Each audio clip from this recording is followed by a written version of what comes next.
At the edge of the Andes range, a pristine landscape meets the three granite peaks of pain.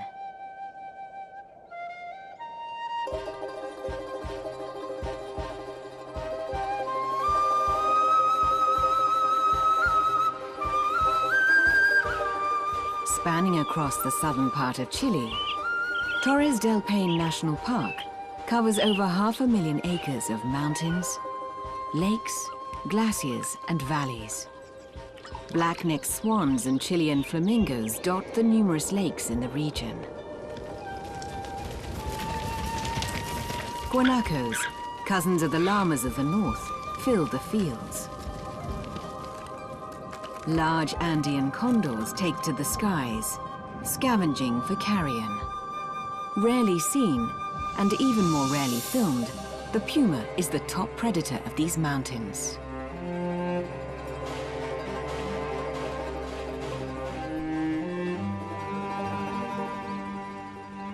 The puma survives off the various fauna of the region, ranging from small hares to the large adult guanacos. Revered by the Inca people, the pumas are skilled apex predators. They prey on many of the animals in the park, from the smallest to the largest.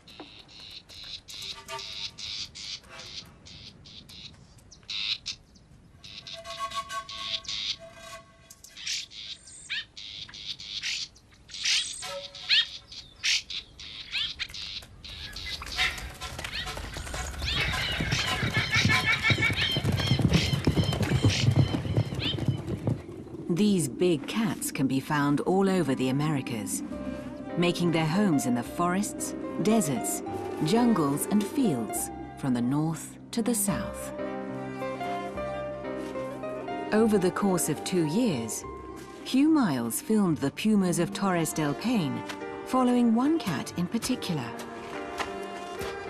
Experiencing both heartbreak and joy, triumph and loss, he gives us the story of the great lion of the Andes.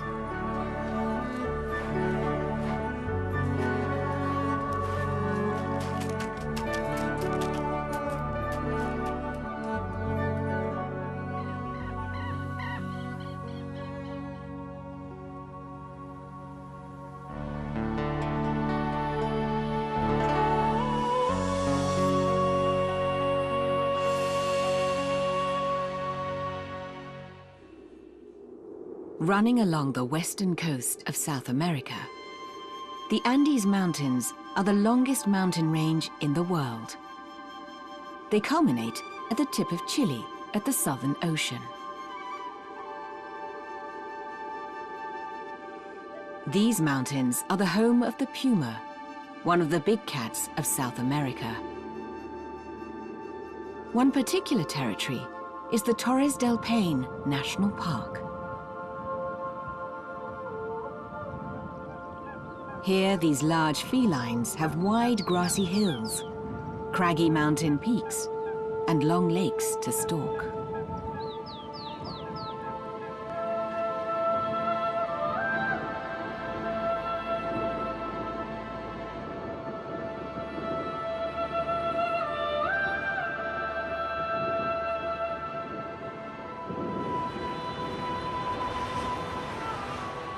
Ruled by the weather, this park is part of Patagonia, an area of South America filled with extremes.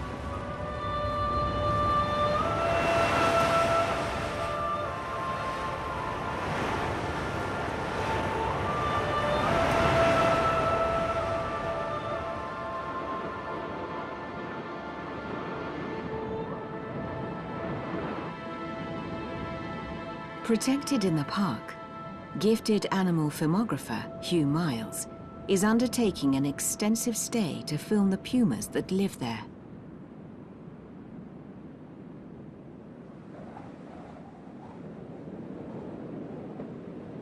Using his experience filming other wild animals, Hugh sets up camp around a lake where there have been multiple pumas spotted. Filming pumas is a daunting prospect. But I love these inspiring landscapes, and the chance of getting to know such beautiful cats is a real privilege. That Wanako is alarmed, as well it might be. There are 2 pumas on that far hill. I can only just make them out, but one's bigger than the other. Maybe a mother and large cub, or a male and female. They're looking a bit nervous, but I'll try to get closer.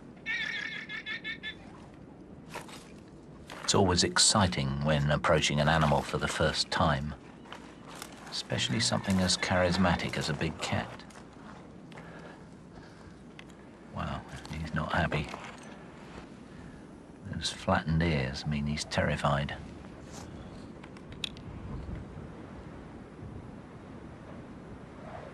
This is going to be difficult.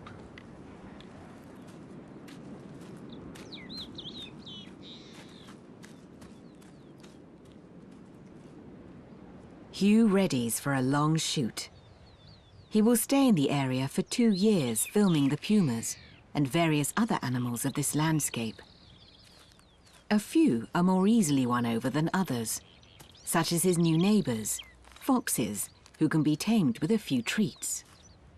After only a couple of weeks, I have this charming little grey fox completely trusting me, and I hope in time I'll win the trust of a wild puma. My helper in this quest is an old friend from Argentina, Donaldo McIver. We're a team of just 2 to limit disturbance. Our search for pumas begins where they've been seen in the past. Lake Sarmiento is huge, like an inland sea, its coast riddled with caves. But pumas are solitary animals with large territories, so there are probably only a few cats along this whole shoreline. A travelling cat will more than likely follow the coast, so I hide with the camera close to the shore while Donnie watches from a distance to warn me if a cat is approaching. Then we wait and wait. But we're lucky. After only 3 days, a cat is heading our way.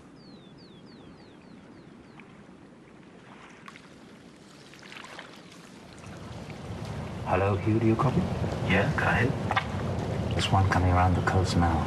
It's looking pretty nervous. Should be about 3 minutes. Okay, thanks, Donnie. I'll be careful.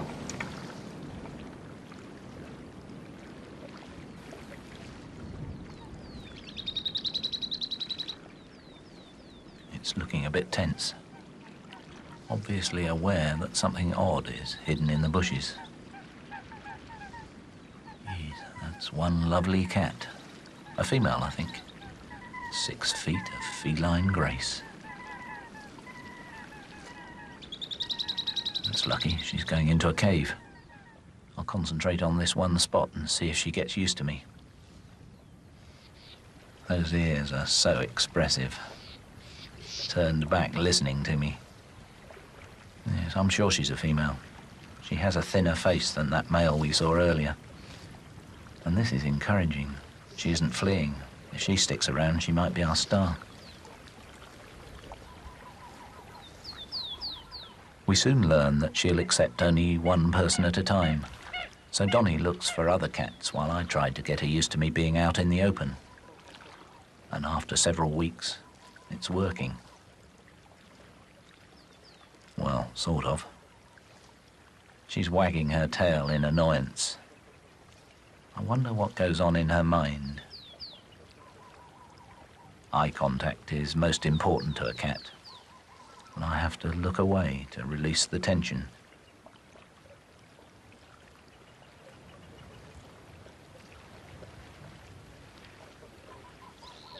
Luckily, she's beginning to ignore me and my shadow on the rocks. She's more interested in considering whether she could catch those grazing Wanakos. Our persistence is beginning to pay off.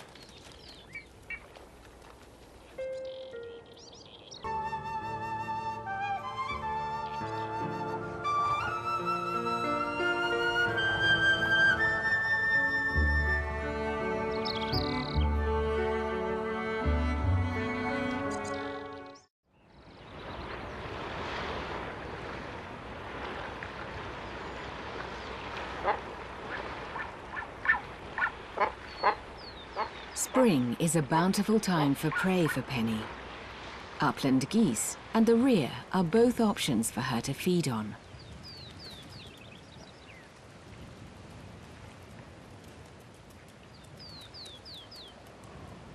One integral animal is the hare, which are a thriving food source for the puma.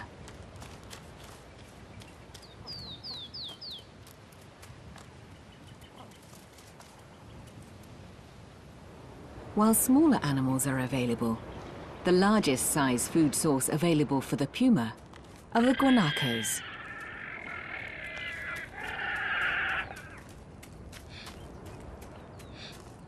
Males fiercely battle for breeding rights for 2 weeks in spring.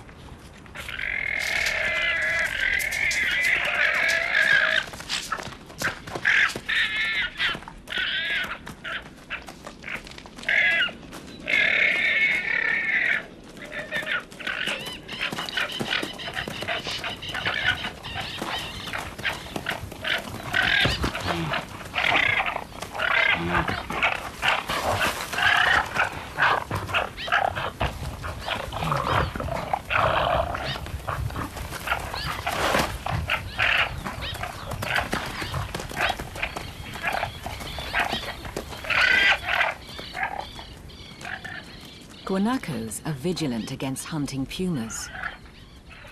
Penny mostly hunts at night, but stays watchful for any unguarded moments with the guanacos.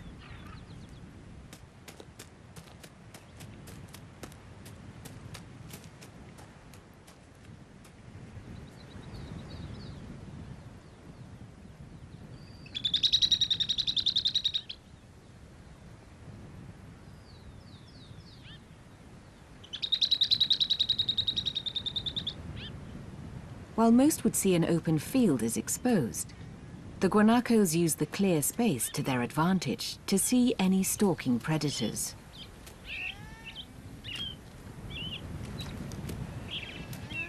Births happen quickly, and newborns have an immediate instinct to become nimble on their feet.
Called chilengos, the young can be an easy target for a puma if they aren't as wary as the adults. Up until now, it's been impossible to film Penny hunting, for if she's being watched by anyone, guanacos or me, she just gives up. But after several weeks of patience, she's trusting me enough to continue, though with one ear keeping track of me.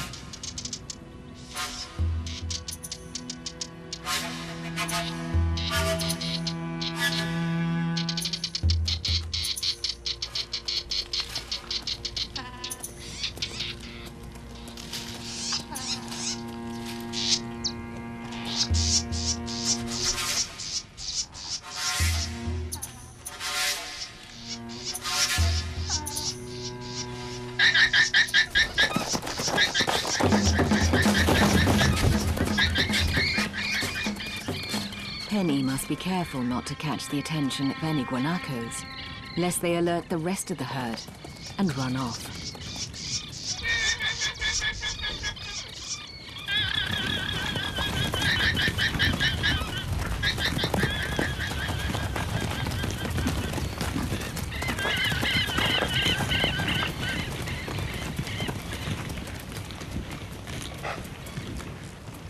They will easily relocate to a sheep ranch that borders the park, emboldened by weak fences. The fences also fail to keep out the pumas as they follow the herds.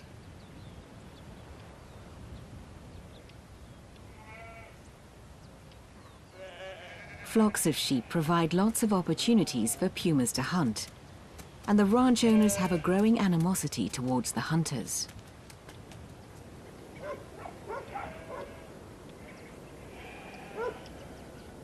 It is illegal to hunt pumas in Chile, but the ranch owners disregard the laws to protect their sheep, sometimes offering bounties for the big cats.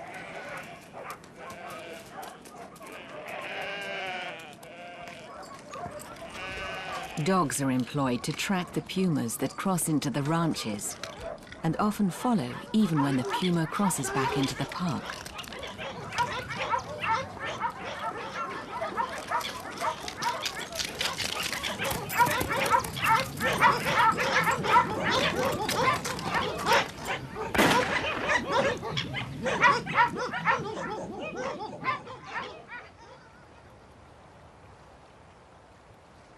Hugh and Donnie are unable to find Penny after she was chased by the hunter and the dogs, and they begin to fear the worst.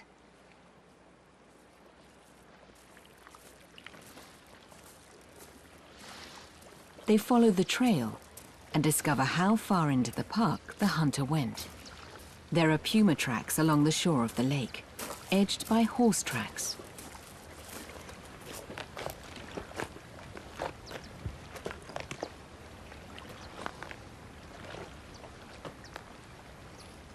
They follow the tracks to one of the caves that line the shore and call the park rangers after finding alarming evidence that a puma has been shot. Lenga 6, Lenga 9. Lenga 9, Lenga 6. En patrullaje realizado sector Lago Sarmiento, entraron al parque en seguimiento de un puma. Según rastro, R4. R4, de inmediato. Hugh and Donnie have called Jovito Gonzalez and Juan Toro, who protect the animals in the national park.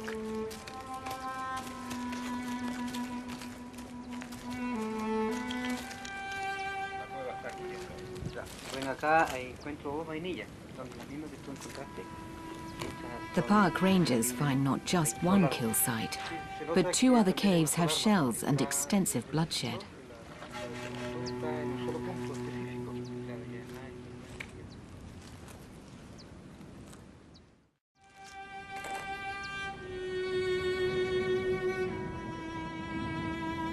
Penny has disappeared from the lake shore, and Hugh and Donnie continue to search her territory, hoping that she has survived the hunting party.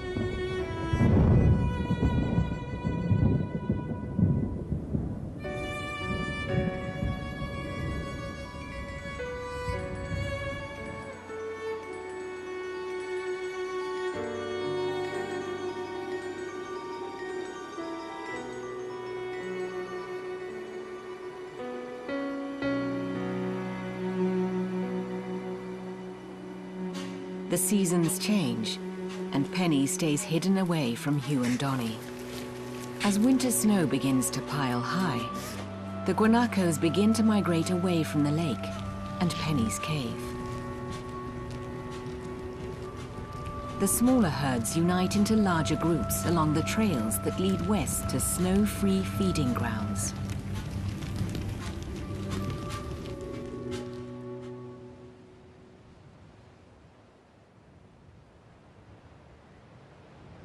Though we haven't seen Penny since the hunting incident, we've never given up hope that she's still alive. And while searching for her by the cave one day, we find puma tracks and our spirits soar. Are these Penny's prints? That evening, we have the answer.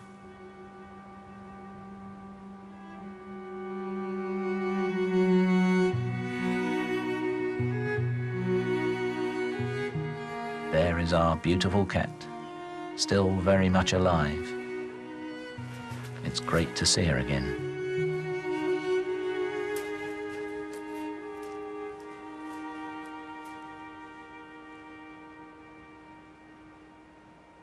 Being with Penny day after day, I've learnt that the late evening, night and early morning are her most important hunting and feeding times. Pumas cover their kills with vegetation or snow to hide food that could last several days. But Penny stays nearby to discourage the condors from scavenging her meal.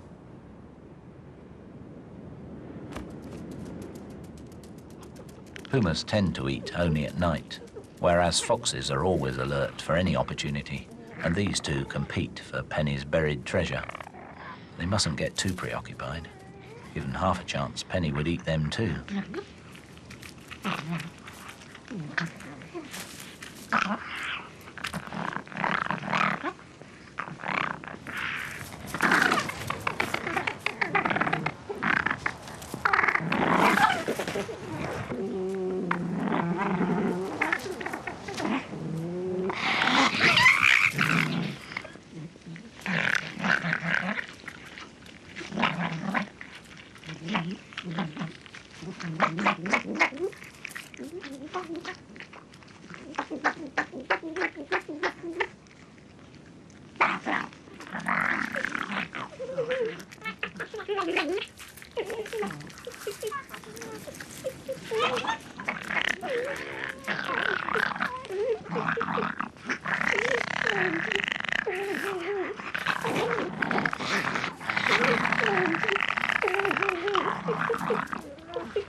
The fox's speed nearly always saves them, and Penny seems weary.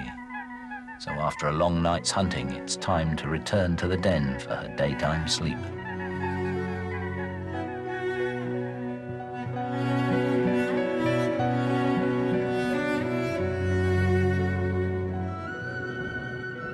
Condors circle Penny's unguarded kill. The bird's heft is suited to the windy weather of the Andes, as their 10-foot wingspan helps them soar and glide as they search for food.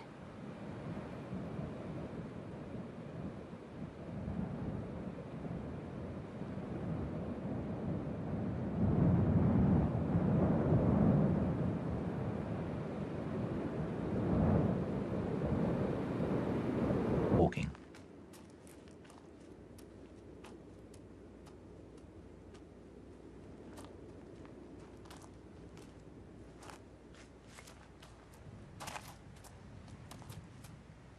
In the evening, I find Penny sniffing around above her den. She's keenly interested, as if she smells another cat, and maybe it's a male. Pumas become sexually mature between 2 and 3 years old, and if Penny is as young as I suspect, this could be her first encounter. Mountain lions can breed in any month, but down here in Patagonia, the pumas tend to have kittens in the spring. Her behavior does suggest a male is around. She seems keen, but hesitant, just like any young lady on a blind date. And there he is, a big male waiting by the den.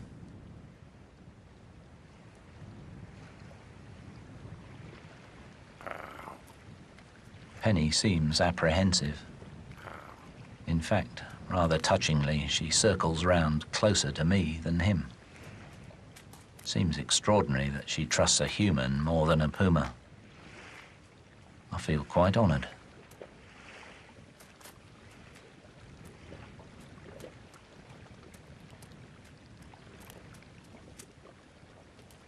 He's not happy with me. Probably can't understand Penny's relaxed attitude. She doesn't seem to be too impressed by him.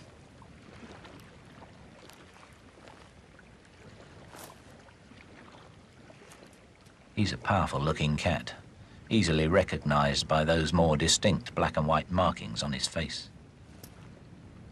Unlike Penny's rather laid-back, provocative attitude, it doesn't look as though the male will relax while I'm here. So as he sits looking at his potential mate, I give them privacy and retreat back to camp.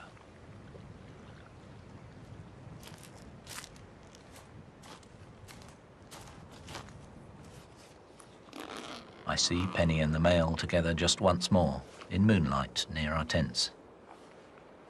If they did mate, gestation is about 3 months, so she might have cubs in the spring.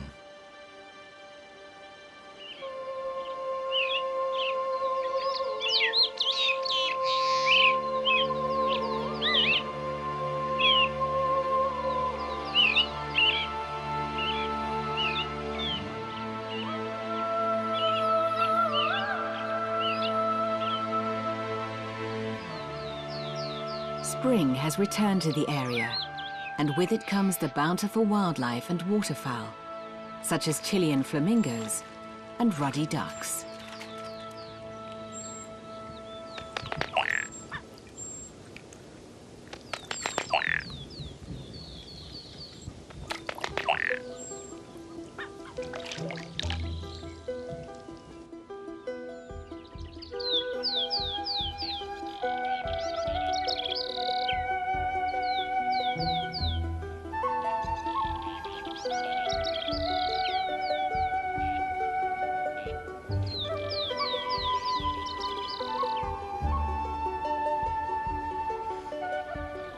Fox kids play in the rugged landscape. Hugh and Donnie still have no sign that Penny is around the park.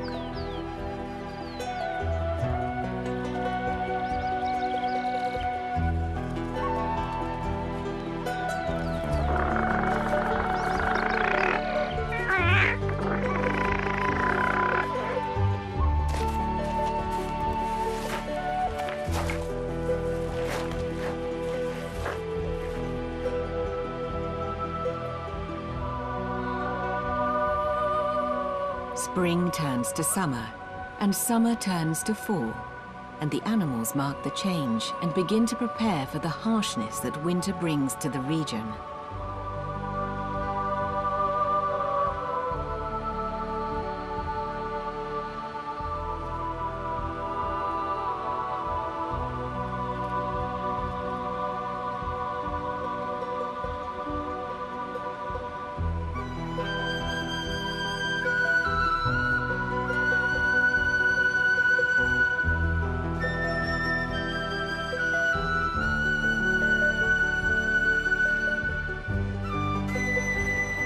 The guanaco herds merge together again, and the fate of Hugh's huntress remains a mystery.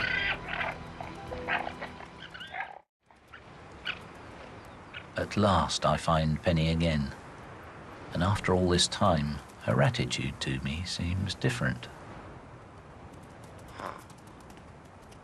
Is it a warning to keep my distance, or a gesture of friendship? Either way, if she does have cubs, I hope she'll lead me to them. If they were born in the spring, they should have been out of the den for several weeks.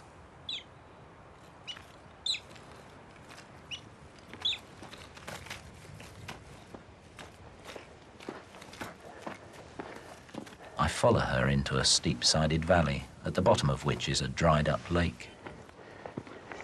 This bush should break up my silhouette on the skyline. There. I can just make her out in the marsh, lying on a bed of dried reeds. And she does have a cub. Ah, 2 more playing nearby. 3 in all, a normal-sized litter. Must be about 4 months old. What charming little kittens they are.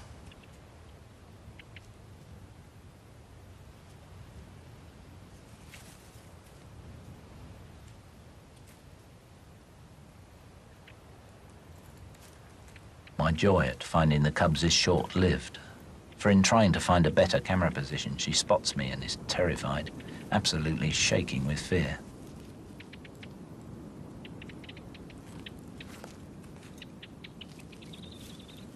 Her wild instincts seem to have taken over completely. She's abandoning the cubs. Understandable, I guess. I suppose she thinks I'm a hunter. She's obviously choosing to protect her own life, Or is she trying to draw me away from her cubs, as mountain lions have been known to do in North America? Whatever the reason, I pray that her departure is only temporary.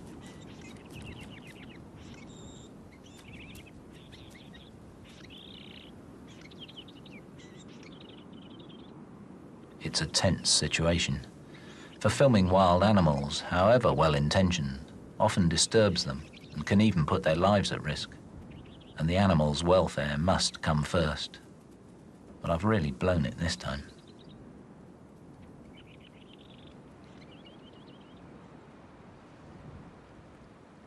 I pull back to a safe distance from Penny, and much to my relief, as darkness approaches, she relaxes and seems to accept me again. Then she starts heading back to the cubs.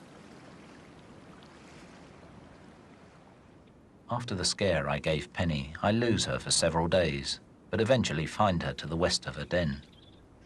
She only has 2 cubs, and I wonder where the 3rd one has gone. Donnie and I just walk and walk, scouring the hills for Penny and her cubs and clues of their presence. And about a week later, we come across one of Penny's old kills. And there, close to it, is a sad sight. The 3rd cub, its body already desiccated by the relentless wind. Its skull is flat on one side. Must have been crushed by another puma, for nothing else is. It's a tearful moment, and we pray that Penny's other cubs will survive.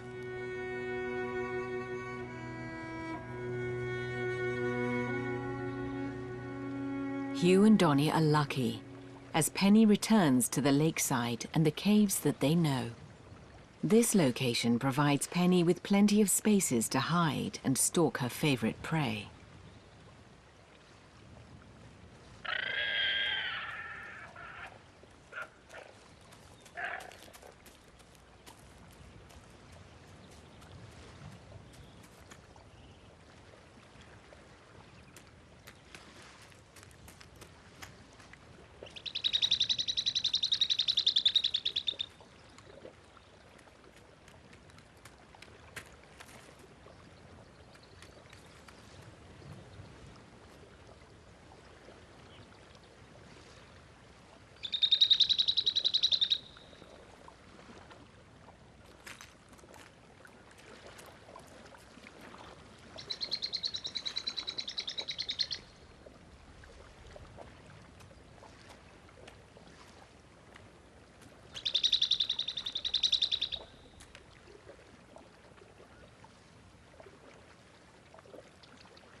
Spooked, but this time by a little puma and one that poses no threat. The guanaco runs off. With this herd alert to their presence, Penny moves on to a different area to hunt.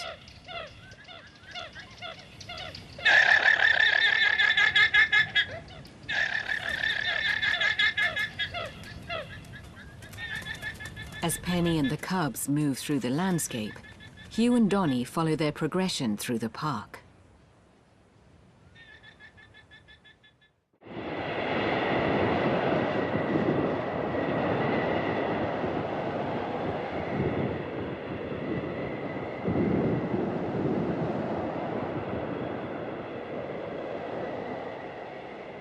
Penny is finding just how tough it is to raise a family, and driven by hunger, hunts in all weathers.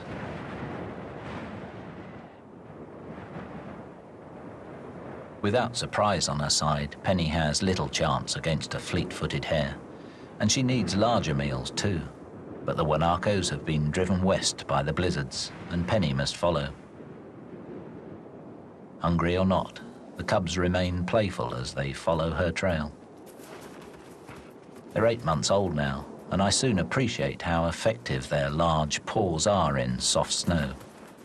They glide over the surface while I struggle to keep up, drilled into deep drifts by 50 pounds of camera gear.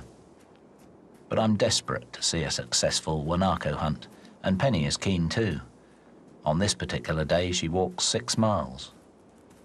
but it may be worth it. For every success, there are many failures, and almost inevitably, it seems, Penny is spotted. But she has another problem. Her quest for a meal has taken her deep into the home range of another cat, and it's watching us all from the top of the cliff. This one also has cubs, 3 large ones. I'm keen to find out who Penny's neighbour is, and though the cubs make themselves scarce and their mother is shy at first, she's remarkably tolerant. Living deep inside the park, perhaps she has little fear of humans. Extremely wary of this stranger, for pumas will defend their litters fiercely. So each family avoids confrontation by putting wild country between them.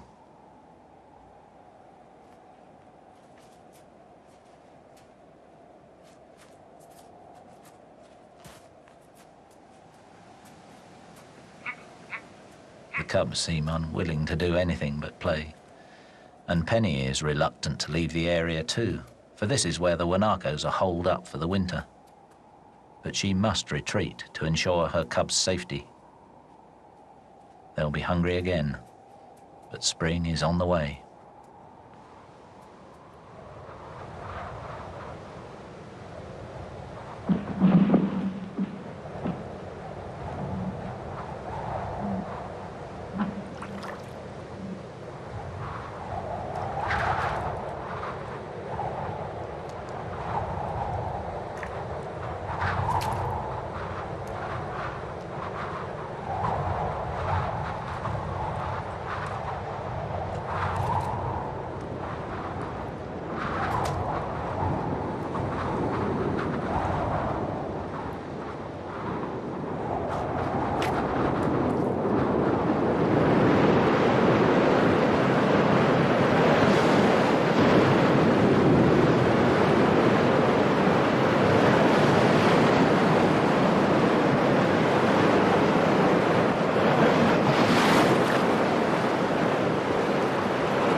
With the thaw comes a food supply, for as winter loosens its icy grip on the land, the guanacos migrate back to the area where Penny lives. She was obviously lying in ambush, for we discover a fresh-killed guanaco, carefully hidden to await her return with the cubs. At dusk, I walk down to my camera near the carcass, and with guanacos to warn me of Penny's approach, I'm free to enjoy these glorious skies.